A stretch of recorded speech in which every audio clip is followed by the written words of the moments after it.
take the hit, take the hit, take the hit.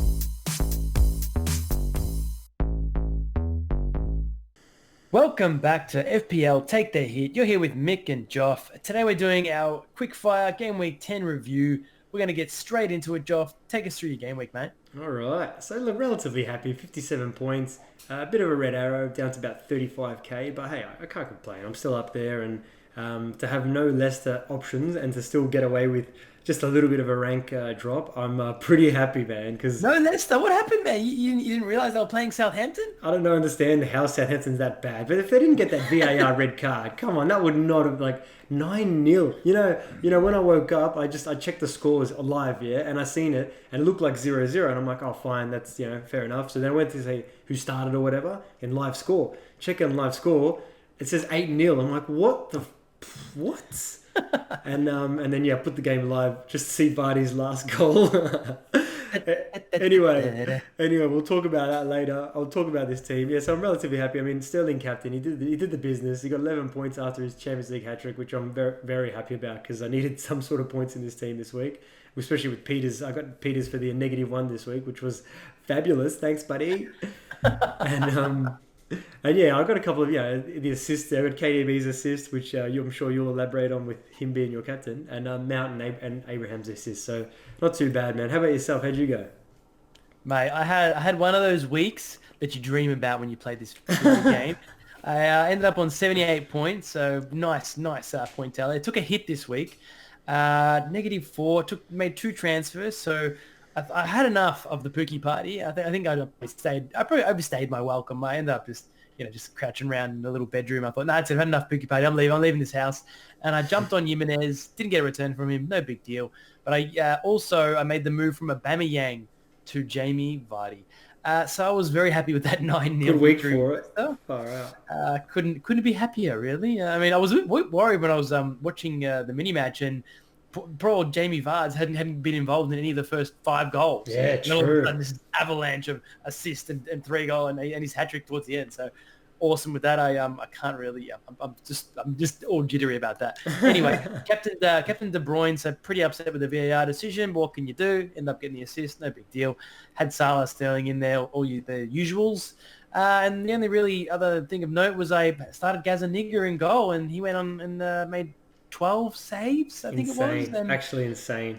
Got me 8 points. So massive green arrow for me. Up to my highest rank of the season, 199k. Nice. In the world. Top 200k. You squeezed in, buddy. I'm in the 200k, man. I couldn't believe it. I was actually only just saying last week that I'm kind of reevaluating my situation or whatever, and all of a sudden, bang, one massive week, and I raised over 300,000 places to 200k. So just like that. I'm very pumped, mate. Very pumped for what's to come. Good on you. Hey, good on you, mate. That's what it's all about. Thank you. I mean, you're only losing to you now by about 30 odd points. So no, I think you're still. It's around about 40. Calm down. Just hold your horses there. On. All right, mate. Well, let's get into it. We're going to talk about one thing and one thing only. The Birdie Bus is coming. Now, I was singing this song on the podcast.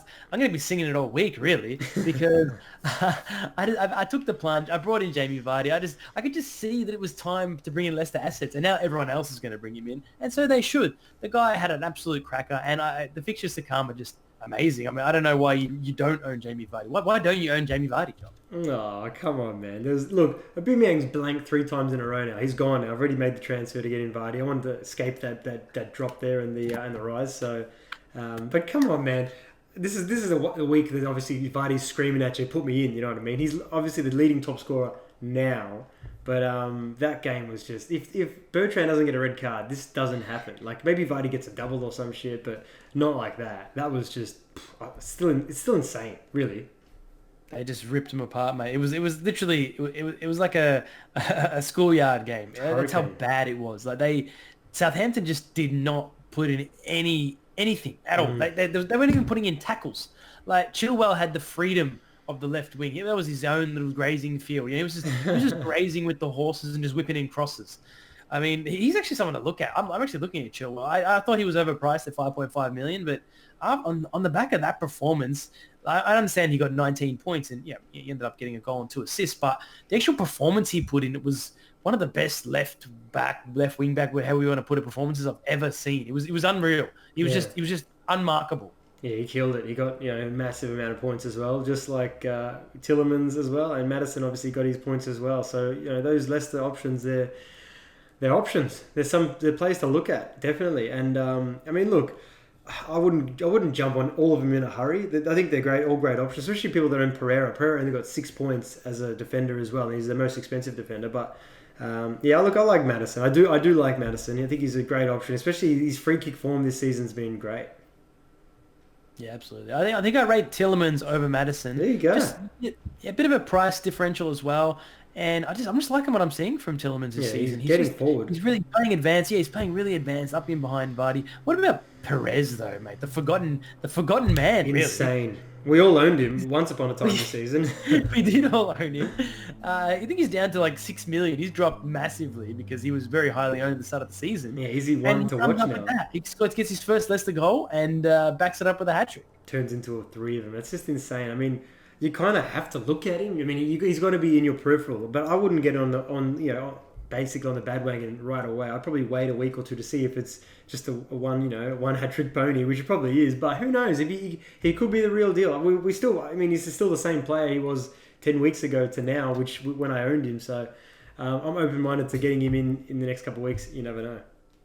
Yeah, there's going to be a lot of fanfare around these Leicester players, those Leicester assets. But I think Vardy's obviously the one to own out of all of them. But then you can obviously look at supplementing with maybe one of the midfielders as well. But anyway, let's move on to FPL being back to normal, Joff. Like, I mean, we've been waiting for this day. Actually, we did actually call it in the last pod. We said that Gameweek 10 is going to be the one that, it's going to be the straw that broke the camel's back, and all of a sudden we're going to be back in the points again, aren't we? Yeah, that's it. It was just a call for calm. We were telling everyone to just chill out for a bit, and obviously, look, it's back to normal now. There's point returns everywhere. There's lack of clean sheets still, but still, at the end of the day, there's point returns, which is what we want. There's a few assists around as well, so it's back to normal. Everyone just chill out. Don't have to bloody transfer in everyone that's just doing the business. So just back to usual.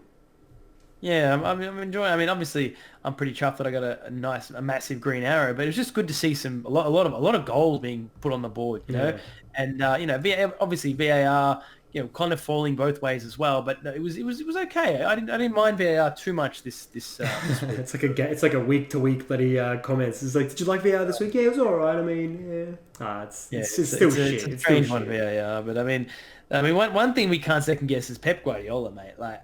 We actually said that we thought we were certain, we were 100% certain Aguero starts against Villa at home. I mean, what happened, Joff? Man, that stumped everyone. I feel like everyone thought that Aguero was starting. It was supposed to happen like that, but Pep Guardiola's got a mind of his own, and he's got his own roulette wheel, and he landed on Jesus. And Jesus, he hit the post a couple of times. He should have scored, that poor bastard. I really feel sorry for him this week, but. I don't know if you own Aguero, it's a big. You might as well get rid of him. But I don't know. I mean, really though, they're coming up against with Southampton at the Etihad next week, mate. Like, true. I mean, look, you really run that risk of losing Aguero if he starts against that Southampton team. Who knows what happens? Yeah, no, you're spot on. It's something that you just never know how it all pans out. Will he start though? Because you think about it, I was trying to dissect Pep's head, which is what I try to do. I don't know why. So he's obviously got the Carabao Cup in his head for midweek, so Aguero starts in that game, I'm guessing, and then what happens on the weekend? Does Aguero start, or is it Jesus? Like it's a guessing game. That's why I'm just gonna just step off the Aguero the Pep wheel of fortune for the time being, and leave that to whatever happens. Even with Mahrez, man, Mahrez is all of a sudden gone. Yeah, insane. Yeah, it's a bit crazy, but Mendy being back is kind of that always changes Pep's thing as well. Yeah. He really rates Mendy as that attacking. Left wing back, so it's strange. It's strange what happens, but when Mendy plays, all of a sudden Sterling drifts in more. He's not hugging the touchline as much. Sterling becomes more of an option. So a lot of that dynamic changes now, especially because Zinchenko's now out for a little while now because he had knee surgery. Yeah. So it's obviously, I think you're spot on, and Sterling obviously after he got his goal, he got the 3 bonuses. So he's obviously returned to FPL form anyway. He only got the goal, but he could have had more. He should have had more assists. I feel like there was a lot of plays that really didn't.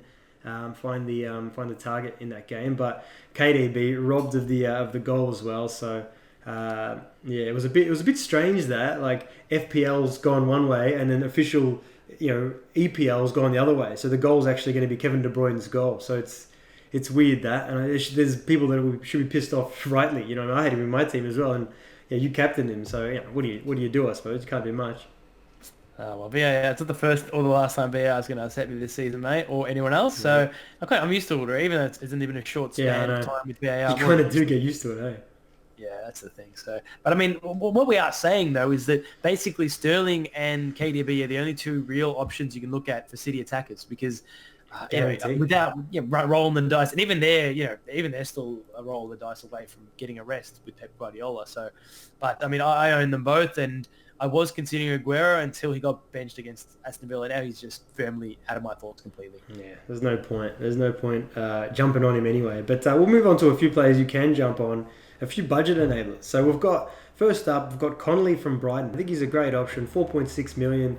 He's got 2 assists on the weekend as well. I feel like he's got his position down pat in that team with Melpay there as well. And obviously Trossard and Gross are kind of back amongst it. But I don't know, I just feel like he's going to be starting. And I do like your Brighton shout there. I think Brighton this season under Potter, they're a different unit. I am very impressed with them.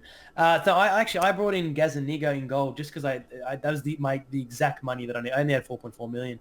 So obviously I got away with a very lucky return against Liverpool. But moving forward, I like that Spurs performance against Liverpool. I mean, I expected them to get dominated, but they didn't. They stood up and they were counted in that game. So I'm hoping for a bit of a Spurs resurgence over the coming weeks. Obviously owning Gazaniga, and they've got the fixtures to do it. So I think he's definitely a shout at 4.4 million. Yeah, I feel like Gazaniga stepped up today. That was who stepped up anyway, but he stepped up well. But then you got Rico, 4.2 million at Bournemouth. Another great shout. He's got a few clean sheets lately as well, and he's looking dangerous. I think he had the most amount of shots in that game, and he's a bloody left back worth 4.2. You know what I mean? So he's a really good option if you need to go cheap somewhere at the back anyway. Yeah, I'm actually looking at him maybe next week bringing him in because he's still so cheap, and obviously even just to have him as a fifth midfielder as a rotation option, he's definitely someone to own on some set pieces as well. Don't forget that. Even AU, mate. What about AU? He has just been slowly creeping along. I think he's up to 4 goals now on the season. He's just doing the business for Crystal Palace. Yeah, it's been amazing. He's got another goal, and you don't know when he's going to pop up with a goal like this one away to Arsenal. So he's more than likely to be a player that you can start. Let's move on to some mid-price midfielders, Joff. My boy Pulisic, the American hero, American gunslinger. He had quite the game. The game against pretty Burnley. insane.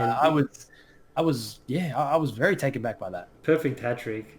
It was amazing. He's obviously trying to prove himself, get into this team. He's obviously pissed off that Hudson-Odoi, who we've got to speak about as well, got straight into this lineup and obviously started doing the business immediately. So he just kind of said, hey, what about me? I'm Mr. Pulisic here. I'm Hazard's replacement, and he played like him. Let's be honest. So and even so, you got to talk about Hudson-Odoi as well. Do you jump off? The people that jumped on, do they jump off? I don't know. It's an interesting question. I think obviously Mount's the preferred option at the moment, and those that do own Mount, you obviously stick to your guns and stick with Mount. He's nailed on that team.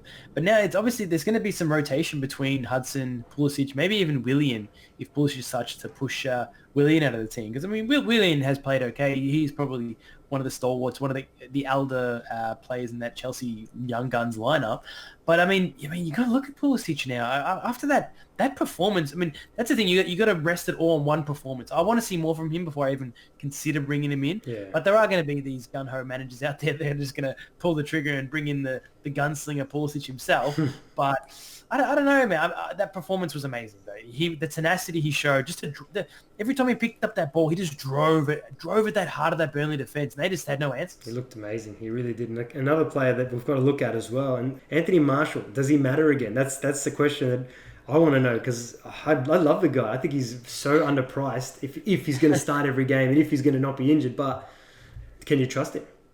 Oh man, I don't know. I don't want to get my heart broken again by Marshall Matley. He's already broken my heart once this season. I didn't want to buy him, but you're playing up front for this United team that did look pretty decent at the start of the season. I thought I had to get him, and then he got injured. And then United's form started tapering out, so I was happy to get rid of him.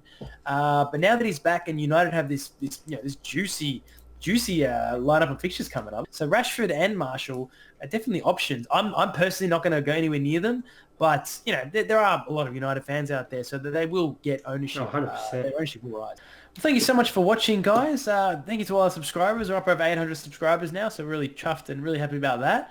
If you do enjoy watching our videos and you do want to give us some support, please head over to our Patreon page, patreon.com/FPL Take the Hit, where you can give us some donations. It all helps. It all helps us keep everything going. Thank you to all our current patrons on there. They're all loving life and loving being part of the Hit Squad. That's it. I just want to finish off with just don't give up. Like I've been pretty down in the dumps this season. I've had one of the worst starts to the season personally. I was ranked over 1 million for a pretty hefty part of the season, but I've just kept at it, kept to my guns. I haven't lost my mind. Just been making some smart moves, making smart captain choices, and now I'm in the top 200k. So I think the moral of the story is just don't give up. There's always a chance. I mean, the players, the managers are all still very heavily grouped together at the moment in the league. It's more than I think I've seen in quite some time. So that's it, man. Don't give up. And as we always say at FPL Take the Hit, always remember to stay positive. Keep chasing them green arrows, guys. Thanks, guys. Ciao. Take the hit.